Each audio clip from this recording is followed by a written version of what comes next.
Welcome to my dear student.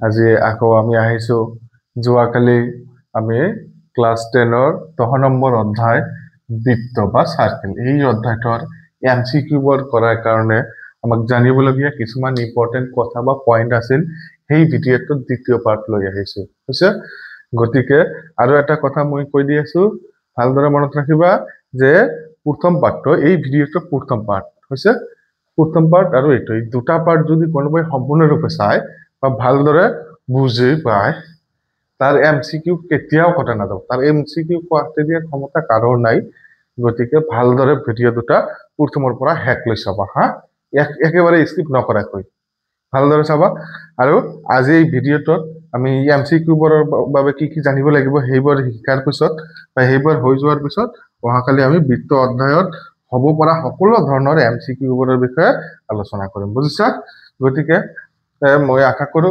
তোমালোকে কি কৰিবা যে আমাৰ এই চেনেলটো ডেয়াৰ ষ্টুডেন্ট নামৰ চেনেলটো সাবস্ক্ৰাইব কৰি আমাৰ লগত থাকিবা আৰু আমাক আগবাঢ়ি যাবলৈ উৎসাহিত কৰিবা আচ্ছা হা আমি চাও কি কি পইণ্ট জানিব লাগিব যোৱাকালি আমি পাঁচটা পইণ্ট পাইছিলাই এতিয়া চোৱা 6 নম্বৰ পইণ্ট 6 নম্বৰটো কি হ'ব এটা বহিবিন্দুৰ পৰা বৃত্তলৈ টনা স্পৰ্শক দুডালৰ মাজৰ কোণটো ভালদৰে পঢ়িবা দেই এটা বহিবিন্দুৰ পৰা বৃত্তলৈ টনা স্পৰ্শক দুডালৰ মাজৰ কোণটো অৰ্থাৎ এটা বহিবিন্দু এই বহিবিন্দুৰ পৰা এটা বৃত্তলৈ টনা স্পৰ্শক দুডালৰ মাজৰ কোণ অৰ্থাৎ ধৰা হল এই ও কেন্দ্ৰৰ বৃত্তৰ আমি PA আৰু PB দুটা স্পৰ্শক আঁকিছো PA PB দুটা কি আঁকিছো স্পৰ্শক এতিয়া কি কৈছে দুটা বহিবিন্দুৰ পৰা বৃত্তলৈ টনা স্পৰ্শক দুডালৰ মাজৰ কোণটো অৰ্থাৎ এই কোণটা কি হয় এতিয়া কৈছে স্পৰ্শ বিন্দু দুটা সংযোগী যে স্পৰ্শ বিন্দু A আৰু B সংযোগী যে হৈছে এই সংযোগী যে লৈছো হৈছে সংযোগী যে আৰু এটা স্পৰ্শ বিন্দুৰ টনা ব্যাসাৰ্ধ এটা স্পৰ্শ বিন্দুৰ টনা ব্যাসাৰ্ধ ধৰা হলে এটা স্পৰ্শ বিন্দুত এটা কি জানিলো ব্যাসাৰ্ধ হৈছে বুজি পাইছা কি কৈছিল এটা বহিবিন্দুৰ পৰা বৃত্তলৈ টনা স্পৰ্শক দুডালৰ মাজৰ কোণ অৰ্থাৎ এই বহিবিন্দুৰ পৰা ও কেন্দ্ৰৰ বৃত্তলৈ PA আৰু PB দুডাল আমি যেতিয়া স্পৰ্শক টানি তেতিয়াহলে PA বাহু আৰু PB স্পৰ্শক এই দুটাৰ মাজৰ কোণটো কি হয় যে মাজৰ কোণটো স্পৰ্শ বিন্দু দুটা সংযোগী যে এই স্পৰ্শ বিন্দু দুটা কি কৰিলে সংযোগ কৰিলে এই সংযোগী যেটো আৰু এটা স্পৰ্শ বিন্দুৰ টনা ব্যাসাৰ্ধ আৰু এটা এই স্পৰ্শ দুটা স্পৰ্শ বিন্দু আছে না A আৰু B যিকোনো এটা বিন্দুৰ টনা স্পৰ্শ বিন্দুৰ টনা ব্যাসাৰ্ধৰ মাজৰ কোণটো অৰ্থাৎ এই কোণটো কি হয় সমান এই কোণটো সরি এটা সমান নহব এটা হ'ব দুগুণ হয় কিমান গুণ হ'ব দুগুণ হ'ব হা কিমান হ'ব দুগুণ হৈছে বুজি পাইছা যে এটা বহিবিন্দুৰ পৰা এই এটা বৃত্তলৈ যদি দুটা স্পৰ্শক টানো এই স্পৰ্শক দুডালৰ মাজৰ কোণটো আৰু এই স্পৰ্শ বিন্দু দুটা সংযোগ কৰি যে পাম আৰু এটা স্পৰ্শ বিন্দুত ব্যাসাৰ্ধ টানিলে মাজত এটা কোণ পাম হৈছে এই কোণটোৰ কিমান গুণ হ'ব 2 গুণ হ'ব বুলি কৈছে চাবা ইয়াত এই কোণটো যদি 60 ডিগ্ৰী হয় তেতিয়াহলে আমি এইটো পাম 30 ডিগ্ৰী কাৰণ এইটোৰ 2 গুণ হলে ইয়াৰ সমান পাম হৈছে মনত থাকিব তেতিয়াহলে কবচোন যে ধৰা তোমাক এনেকুৱা ধৰণৰ এটা চিত্ৰ দিয়া আছে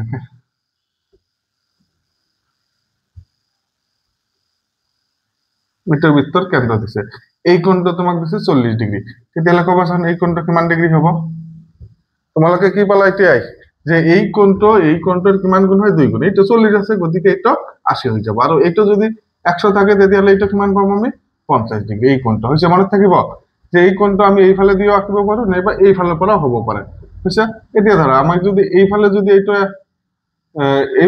এইটো 120 ডিগ্ৰী কোণ পাও এইটো যদি 120 ডিগ্ৰী পাও তেতিয়াহলে এইটো কিমান পাম 60 ডিগ্ৰী কাৰণ কি এই হৰুটোৰ 2 গুণ হলে ডাঙৰটোৰ এই কোণটোৰ 2 গুণ হলে এই ডাঙৰটোৰ কি হ'ব লাগিব এই কোণটোৰ সমান হ'ব লাগিব হৈছে বুজি পাইছা এইখিনি নিশ্চয় যে এটা বহিবিন্দুৰ পৰা বৃত্তলৈ টনা স্পৰ্শক দুডালৰ মাজৰ কোণটো অৰ্থাৎ এই কোণটো স্পৰ্শ বিন্দু দুটা সংযোগী যে অৰ্থাৎ এই স্পৰ্শ বিন্দু দুটা সংযোগী যে আৰু স্পৰ্শ বিন্দুৰ টনা ব্যাসাৰ্ধৰ মাজৰ কোণটোৰ কি হয় 2 গুণ হয় অর্থাৎ এই কোণটো যিমান পাম তার 2 গুণ করলে এই কোণ পাম আর এই কোণটো যিমান পাম তার আধা করলে আমি এই কোণটো পাম বুঝা মনত থাকিব এইখিনি বুজি পাইছা নিশ্চয় এতিয়া পিছৰ পইণ্ট লৈ যাও এতিয়া আমাক 6 নম্বৰ পইণ্ট কি দিছে 6 নম্বৰ হৈ গল আমাৰ এতিয়া 7 নম্বৰ যে 7 নম্বৰ পইণ্টটো কি দিছে এটা বহিবিন্দুৰ পৰা বৃত্তলৈ দুটা স্পৰ্শক টানি স্পৰ্শবিন্দু দুটা কেন্দ্ৰৰ লগত সংযোগ কৰি পোৱা চতুৰ্ভুজৰ বিপৰীত কোণবোৰৰ যোগফল 180 ডিগ্ৰী হয়। তাৰ মানে কি কৈছে ইয়াত এই কোৱেশ্চনটো অলপ ভালদৰে বুজিবা আগৰটো নিচিনাই প্ৰায়, কিন্তু এইটো অলপ বেলেগ কি যে এটা বহিবিন্দুৰ পৰা বৃত্তলৈ যদি আমি দুটা স্পৰ্শক টানো হৈছে দুটা স্পৰ্শক টানিলো পি আৰু পিবি আৰু এই স্পৰ্শবিন্দু দুটা যদি বৃত্তৰ কেন্দ্ৰৰ লগত সংযোগ কৰি দিও তেতিয়া চাবা আমি ইয়াত এটা চতুৰ্ভুজ পাম। কি পাম? চতুৰ্ভুজ পাম। বুঝছে? ধৰা হল কি চতুৰ্ভুজ পালো তেতিয়া হলে এ পি বি ও এই চতুৰ্ভুজটা পালো নে? তেতিয়া হলে আমাক প্ৰশ্ন মতে কি কৈছে এই চতুৰ্ভুজৰ এই কোণটো আৰু এই কোণটো এই দুটাৰ যোগফল কিমান হ'ব? হ'ব লাগিব 180 ডিগ্ৰী। তাৰ মানে এইটো আৰু এইটো মিলি কিমান হ'ব লাগিব? 180 ডিগ্ৰী। এতিয়া ধৰা আমাক এইটো দিলে 120 ডিগ্ৰী, তেতিয়া হলে কোৱাচোন এইটো কিমান হ'ব? মৰমৰ ছাত্ৰ-ছাত্ৰীহঁত এইটো কিমান হ'ব? এইটো হৈ যাব কাৰণ দুটা মিলি কিমান হ'ব লাগিব 180, তেতিয়া হলে আমাৰ এইটো হৈ যাব 60 ডিগ্ৰী। হৈছে? বুজি পাইছা? এতিয়া চোৱা আমি যদি এইটো সংযোগ কৰো তেতিয়া হলে এই কোণটো এতিয়া কিমান হ'ব কোৱাচোন? যে আমি 6 নম্বৰ পয়েন্টতে পাইছো নে এই কোণটোৰ কিমান হয়? এই কোণটোৰ 2 গুণ হ'ব, অর্থাৎ এইটো যিমান হ'ব তার 2 গুণ এইটো হ'ব। তার মানে ইয়াত 60 আছে, তার মানে কার 2 গুণ 60 হয় নাইবা এইটোর আধা করলে এইটো পাম। তার মানে এইটো কিমান ডিগ্ৰী হ'ব? 30 ডিগ্ৰী। একেদৰে এইটো কিমান হ'ব? 30 ডিগ্ৰী নে? তেতিয়াহলে বুজি পাইছা দুটাই যে প্ৰথম 6 নম্বৰ পয়েন্টত পাইছো আমি এইটোর আধা করলে এইটো পাম নাইবা এইটোর 2 গুণ করলে এইটো পাম। আর এইবার কি পালো? এই যে জি চতুর্ভুজ পালো, এই যে চতুর্ভুজটো ইয়ার বিপরীত কোণবোৰৰ যোগফল কিমান হবে? 180। অৰ্থাৎ এইটো আৰু এইটো প্লাস কৰলে কিমান পাম? 180। ঠিক একেদৰে এইটো আৰু এইটো যদি প্লাস কৰা যায় তথাপিও কিমান পাম আমি? 180 ডিগ্ৰী। মনত থাকিব। এতিয়া আমি 3 নম্বৰ পয়েন্টে যাও, অৰ্থাৎ 3 নম্বৰ মানে আজিৰ কিমান নম্বৰ হ'ব? 8 নম্বৰ। আজি কি দিছে যে 3 নম্বৰ পয়েন্ট অৰ্থাৎ 8 নম্বৰ পয়েন্টত কি আছে?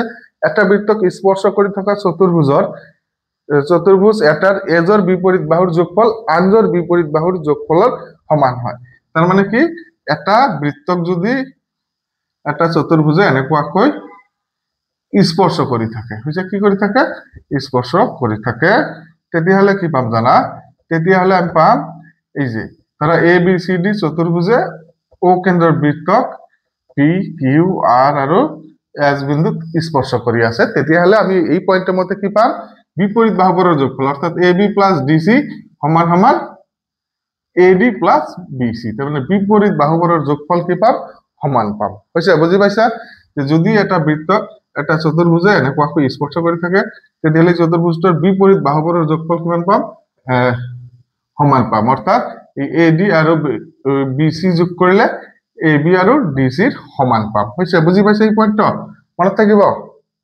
এতিয়া কৈছে এই দুটা কোণৰ যোগফল দিছে আমাক 16 সেন্টিমিটাৰ। কিমান সেন্টিমিটাৰ? 16 সেন্টিমিটাৰ। আৰু ইয়াত আমাক এইটো দিছে দুটা কোণৰ যোগফল দিছে 16 সেন্টিমিটার। হৈছে? এতিয়া আমাক এইটো দিছে 6 সেন্টিমিটার। তেতিয়াহলে এইটো কোণ কিমান হ'ব কোৱাচোন? কাৰণ আমি কি জানো এই বিপৰীত ফলেৰ দুটাৰ যোগফল এইটো আৰু এইটোৰ যোগফল এই দুটাৰ যোগফলৰ সমান, অৰ্থাৎ এই দুটাৰ যোগফলটো আমাক কিমান দিয়া আছে? 16 দিয়া আছে। গতিকে এই দুটাৰ যোগফল কিমান হ'ব? 16 হ'ব। 16 পৰা এটা বাহু কিমান দি আছে? 6। গতিকে আমাৰ এইটো কিমান হৈ যাব? 10 সেন্টিমিটার। হৈছে? তেতিয়াহলে মনত থাকবে এই পয়েন্টটো যে এটা বৃত্তক স্পর্শ কৰি থকা চতুৰ্ভুজৰ বিপৰীত বাহুবোৰৰ যোগফল সদায় কি হয়? সমান হয়। মনত থাকিব। তার মানে আমাক যদি কোশ্চেনত A B plus DC equal to 20 দিয়া আছে, কি দিয়া আছে? 20 সেন্টিমিটার দিয়া আছে। আমাক এ বি দিয়া আছে 12 সেন্টিমিটার। তেতিয়াহলে আমাক ওলাবলৈ দিলে কি বিসি কিমান হ'ব? বিসি কিমান হ'ব? আমি জানো বিপরীত বাহুবোৰৰ যোগফল সমান হয়। তাৰ মানে এ বি আৰু ডিসিৰ যোগফল এডি আৰু ডিসিৰ যোগফল এডি আৰু বিসিৰ যোগফলৰ সমান হ'ব। ধৰ আমাক এডি দিছে 12, তেতিয়াহলে আমাক এইটো ওলাবলৈ দিছে, তেতিয়াহলে কিমান পাম? এই দুটাৰ যোগফল যেহেতু 20 আছে গতিকে এই দুটা মিলিও কিমান হ'ব লাগিব? 20 হ'ব লাগিব। ইয়াত এটা কিমান দি আছে? 12। গতিকে আনটো কিমান হ'ব? 20 মাইনাস 12, অর্থাৎ কিমান পাম আমি? 8 সেন্টিমিটার। বুজি পাইছা এই পয়েন্টটো? এতিয়া পিছৰ পয়েন্ট। পিছে মোৰ ছাত্ৰ-ছাত্ৰীসকল বুজি পাই আছে তো নিশ্চয় নে? এতিয়া চোৱা পিছৰ পয়েন্টত কি দিছে? এটা বৃত্তৰ ব্যাসৰ 2 মূৰত টনা স্পৰ্শকবোৰ সমান্তৰাল হয়। ধৰা হল এইটো এটা কি বৃত্ত। হৈছে? ইয়াৰ এটা ব্যাস লৈছো এ বি। কি ব্যাস লৈছো? এ ডি আৰু এই ব্যাসৰ মূৰত ও কেন্দ্ৰৰ বৃত্তৰ এ বি ব্যাসৰ দুই মূৰত যদি আমি দুডাল স্পৰ্শক আঁকি দিওঁ নে তেতিয়াহ'লে স্পৰ্শক দুটা কি পাম আমি সমান্তৰাল পাম এইটো ৰাখিবা হা যে ও কেন্দ্ৰৰ বৃত্তৰ এ বি ব্যাসৰ দুই মূৰত এক্স ওয়াই আৰু পি কিউ যদি দুডাল স্পৰ্শক হয় তেতিয়াহ'লে আমি কি পাম এক্স ওয়াই সমান্তৰাল পি কিউ মনত থাকিব এইখিনি এই পইণ্টটো যে ব্যাসৰ মূৰত না স্পৰ্শকবোৰ কি হ'ব সমান্তৰাল হ'ব হৈছে তে 10 নম্বৰ পইণ্ট কি কৈছে এটা বৃত্তক স্পৰ্শ কৰি থকা সামান্তৰিকটো এটা ৰম্বাস হয় হৈছে চাবা অলপ আগতে আমি পালো কি এটা বৃত্তক স্পৰ্শ কৰি থকা চতুৰ্ভুজৰ এই চতুৰ্ভুজৰ বিপৰীত বাহুবোৰৰ যোগফল কি হয় সমান হয় না তেতিয়াহ'লে মনত ৰাখিবা যে যদি এই চতুৰ্ভুজক হিতে সামান্তৰিক বুলি কয় যে এ বি সি ডি যে ও কেন্দ্ৰৰ বৃত্তক A B C D সামান্তৰিকে P Q R আৰু এস বিন্দুত স্পৰ্শ কৰি আছে তেতিয়াহ'লে এ বি সি ডি টো এটা কি হবে এ বি সি ডি এটা কি হ'ব যদি এ বি সি ডি টো এটা কি হয় যদি এ বি সি ডি টো এটা সামান্তৰিক হয় তেতিয়াহ'লে মনত ৰাখিবা এই সামান্তৰিকটো এটা কি হ'ব ৰম্বাস হ'ব হৈছে সৰি এটা বৃত্তক স্পৰ্শ কৰি থকা সামান্তৰিকটো এটা ৰম্বাস হয় তেতিয়াহ'লে মনত ৰাখিলে হল যে এটা বৃত্তক স্পৰ্শ কৰি থকা সামান্তৰিকটো এটা কি হ'ব ৰম্বাস হ'ব তেতিয়াহ'লে এই পাঁচটা পইণ্ট আজি মনত থাকিব চাবা আকৌ প্ৰথমৰ পৰা কৈ আছো যে প্ৰথম বা 6 নম্বৰ পইণ্টটো কি আছিল এটা বৃত্তৰ কেন্দ্ৰ আছে ও পি বহিবিন্দুৰ পৰা বৃত্তটোত যদি আমি দুডাল স্পৰ্শক টানো স্পৰ্শক দুটাৰ মাজৰ কোণটো এই যে স্পৰ্শ বিন্দু সংযোগী ৰেখাটো যে আৰু কেন্দ্ৰৰ লগত এটা স্পৰ্শ বিন্দু সংযোগ কৰিলে উৎপন্ন হোৱা কোণটোৰ কি হ'ব যে এই কোণটোৰ আধা কৰিলে এইটো পাম আৰু এইটোৰ দুই গুণ কৰিলে এইটো পাম হৈছে মনত থাকিব তাৰ পিছত 2 নম্বৰত কি পাইছিলো যে অৰ্থাৎ 7 নম্বৰ যদি এই যেটো আমি সংযোগ নকৰো যদি এই স্পৰ্শ বিন্দু দুটা সংযোগ কৰো তেতিয়াহ'লে ইয়াতে এটা কি পাম চতুৰ্ভুজ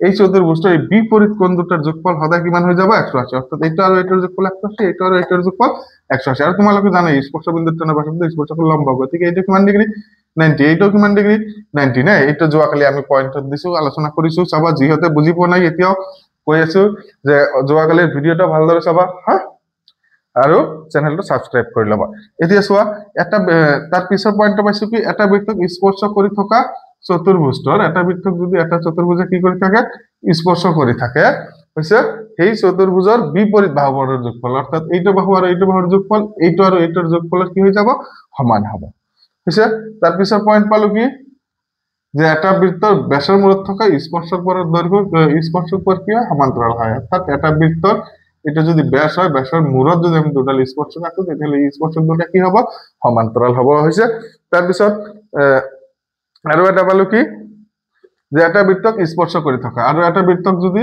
স্পৰ্শ কৰি থকা চতুৰ্ভুজটো এটা আয়ত কি সামান্তৰিক হয় তেতিয়াহ'লে ই এটা কি হৈ যাব বৰ্গ হ'ব হৈছে মনত থাকিব যে এটা বৃত্তক স্পৰ্শ কৰি থকা সামান্তৰিকটো এটা কি হয় বৰ্গ নহয় সৰি এটা বৃত্তক স্পৰ্শ কৰি থকা সামান্তৰিকটো এটা কি হ'ব ৰম্বাস হ'ব মনত থাকিব যে এটা বৃত্তক স্পৰ্শ কৰি থকা সামান্তৰিকটো এটা ৰম্বাস হ'ব আৰু মাত্ৰ এটা পইণ্ট যি পইণ্টটো মই বোৰ্ডত লিখা নাই এতিয়া বুজাই দিয়া হ'ল চাবা এই পইণ্টটো মনত ৰাখিলে একেবাৰে হ্যাক হৈ যাব আমাৰ বৃত্ত অধ্যায় হৈছে যেনেকুৱা এই বৃত্তটো এই চতুৰ্ভুজটোৱে কি কৰি আছে স্পৰ্শ কৰি আছে নে চাবা এইটোৰ ওপৰত কিন্তু আমি দুটা পইণ্ট পাইছো কি স্পৰ্শ কৰি থকা চতুৰ্ভুজৰ এই বিপৰীত বাহু দুটাৰ যোগফল হৈছে কি বাহুৰ যোগফল বিপৰীত বাহুৰ যোগফল চাবা প্ৰথম পইণ্ট হল কি AB + DC কাৰ সমান হৈ যাব AD + BC ৰ সমান হ'ব কাৰ সমান হ'ব AD + BC ৰ সমান হ'ব হৈছে তাৰ পিছত পইণ্ট আমি কি পাইছো যে যদি এটা এটা সামান্তৰিক হয় যদি এটা এটা কি হয় যদি ABCD এটা সামান্তৰিক হয় সামান্তৰিক তেন্তে ABCD এটা কি হ'ব ৰম্বাস হ'ব তেন্তে ABCD এটা কি ৰম্বাস হৈছে এই দুটা পাইছো নে যদি ABCD টো ৰম্বাস সামান্তৰিক হয় তেতিয়ালে ABCD এটা কি হৈ যাব ৰম্বাস এতিয়া আন এটা বস্তু আমি পাম এই চোৱা ইয়াৰ এই কেন্দ্ৰবোৰ যদি সংযোগ কৰি দিও হৈছে প্ৰতিটো বহিবিন্দু বৃত্তৰ কেন্দ্ৰৰ লগত যদি সংযোগ কৰি দিও চোৱাচোন কেন্দ্ৰত কেইটা কোণ পালো 1 2 3 4 চাৰিটা কোণ পাইছো নহয় এই চাৰিটা কোণৰ প্ৰতিটোৰে বিপৰীত কোণৰ সৈতে যোগ কৰিলে 180 ডিগ্ৰী পাম অৰ্থাৎ এংগল 2 + এংগল 4 = কিমান পাম 180 ডিগ্ৰী আৰু এংগল 1 + এংগল 3 = কিমান পাম 180 ডিগ্ৰী। তাৰ মানে কি এটা চতুৰ্ভুজে এটা বৃত্তক যদি স্পৰ্শ কৰি থাকে এই প্ৰতিটো বহিবিন্দুক যদি আমি বৃত্তকেন্দ্ৰৰ লগত সংযোগ কৰো তেতিয়াহ'লে কেন্দ্ৰত 4টা কোণ পাম আৰু ইয়াত থকা প্ৰতিটোৰ বিপৰীত কোণৰ যোগফল কিমান হ'ব 180 ডিগ্ৰী হ'ব হা যে এংগল 2 প্লাস এংগল 4 180 ডিগ্ৰী হ'ব। ইয়াত কিন্তু এংগল 2 ইকুৱেল টু এংগল 4 নহ'ব দেই, কাৰণ এইটো মই ইয়াতে হেনে দেখো কৈছে হয়তো কাৰোবাৰ এনে কোৱা বা এইটো অলপ একা বেকা হৈ যাব পাৰে, ৰেখাটো ব্লেক টেৰ পৰা আহিব পাৰে। কৈছে তেতিয়া কি হ'ব এংগল 2 আৰু এংগল 4 যোগ কৰিলে 180 পাম, এংগল 1 আৰু এংগল 3 যোগ কৰিলে 180 পাম। হৈছে মোৰ মৰমৰ ছাত্ৰ-ছাত্ৰীসকল বুজি পাইছে নে? যদি বুজি পাইছা ভাল লাগিছে তেতিয়াহ'লে ভিডিঅটো শ্বেয়াৰ কৰিবা আৰু আমাৰ ডিয়াৰ ষ্টুডেন্ট নামৰ চেনেলটো সাবস্ক্ৰাইব কৰি আমাৰ লগত থাকিবা। কিয় আৰু এই ভিডিঅ দুটা পাৰ্ট 1 আৰু পাৰ্ট 2 এই দুটা পইণ্ট দুটা ভিডিঅ গোটেইখিনি সম্পূৰ্ণৰূপে ভালদৰে চাবা। তাৰ পিছত ইয়াৰ পৰৱৰ্তী ভিডিঅত আমি কি কৰিম এইটো অধ্যায়ৰ এমসিকিউ কৰিম, চাম কোনটো এমসিকিউ তোমালোকে নোৱাৰা। বুজিছে? তেতিয়াহ'লে মনত থাকিব আৰু যদি এই দুটা ভিডিঅ ভালদৰে চোৱা মই 100% চিয়ৰ দি কৈছো তোমাৰ এমসিকিউ ভুল নহয় এইটো এমসিকিউৰ পৰা। কিন্তু এই ভিডিঅ দুটা ভালদৰে গোটেইখিনি মনোযোগ সহকাৰে চাব লাগিব হা। ধন্যবাদ আমাৰ মৰমৰ ছাত্ৰ-ছাত্ৰীহঁত।